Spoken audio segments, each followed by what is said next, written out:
जिस तरफ हम जा रहे हैं, अगर हम इस बर्बादी को यहीं नहीं रोकेंगे, इस पर अंकुश नहीं लगाएंगे, तो हम बहुत मुश्किल में फंस जाएंगे। देखिए, 1950 के दशक में एक घोटाला हुआ था, जीप स्कैम।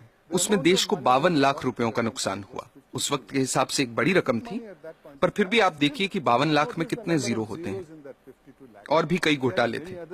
LIC में मुंद्रा घोटाला, भारत बैंक का डालमिया घोटाला, नगरवाला स्कैम सेंट्रल बैंक में। हर साल घोटाले होते थे। सोचने वाली बात यह भी है कि सब घोटाले तो बाहर भी नहीं आते हैं। 100 में से कोई 1 या 2 ही जनता के सामने आ पाते हैं। अब 2010 पे आते हैं। कॉमनवेल्थ गेम्स, 70,000 करोड़ का घोटाला। 2G scam, 1,76,000 crore. 2012 पे आइए, कोलगेट घोटाला, 1,86,000 करोड़। अगर 1,86,000 करोड़ रुपए का एक घोटाला होता है, तो देश की अर्थव्यवस्था पर क्या असर होगा, आप अंदाजा लगा सकते हैं। 1987 में देश के प्रधानमंत्री ने क्या कहा था, वो याद कीजिए। स्वर्गीय राजीव गांधी ने कहा था कि सरकार 1 रुपया गरीबों के लिए खर्चती है, तो उसमें से सिर्फ 15 पैसे ही उन तक पहुंचते हैं। कुछ वक्त पहले कर्नाटक में हमने पढ़ा कि गरीबों को 1 रुपए किलो चावल देने की घोषणा हुई है, जिसके लिए सरकार एक मोटी रकम खर्च कर रही है।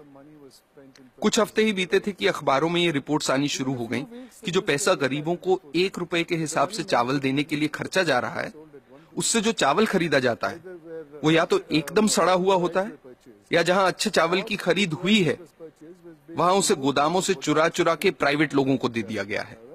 इस तरीके से पैसे की लूट हो रही है। कैसे बच पाएंगे हम? सर, इस तरह के घोटालों का, भ्रष्टाचार का आम लोगों की जिंदगी पर कैसे असर पड़ता है? आप अपने रोजमर्रा के खर्चों को देखिए। पिछले साल के मुकाबले इस साल कितनी महंगाई है, क्योंकि जो पैसा देश के विकास के लिए रखा गया है, जिसे देश की प्रगति के लिए इस्तेमाल में लाना चाहिए, वो पैसा 85% चुरा लिया जाता है। देश के प्रधानमंत्री ने कहा था, मैं नहीं कह रहा, मेरे अंदाजे से तो अगर 1988 में 1 रुपए में 15 पैसे ही सही जगह पर पहुंचते थे, तो आज 5 रुपयों में से 15 पैसे पहुंचेंगे। ये हो रही है हमारी तरक्की। हम लोग, आप हेल्थ केयर को लीजिए। सरकारी अस्पतालों को काफी नजदीक से मैंने देखा है कि वहां क्या हो रहा है। मैं आपको एक मिसाल देता हूं। 2010 में एक गांव की महिला डिलीवरी के लिए सरकारी अस्पताल आई। उससे पैसे मांगे गए, उसके पास पैसे नहीं थे। अस्पताल ने साफ इनकार कर दिया। महिला के साथ जो व्यक्ति था, वो पैसों का इंतजाम करने गांव भागा। फिर अस्पताल वालों ने महिला को कहा कि यहां मत बैठो, बाहर जाओ। वो बेचारी उस हालत में सड़क पार करके बाहर बस स्टॉप पर जाकर बैठ गई। जब तक पैसों का इंतजाम होता, बाहर उसी बस स्टॉप पर उसकी डिलीवरी हुई। ये किस तरह के समाज में जी रहे हैं हम?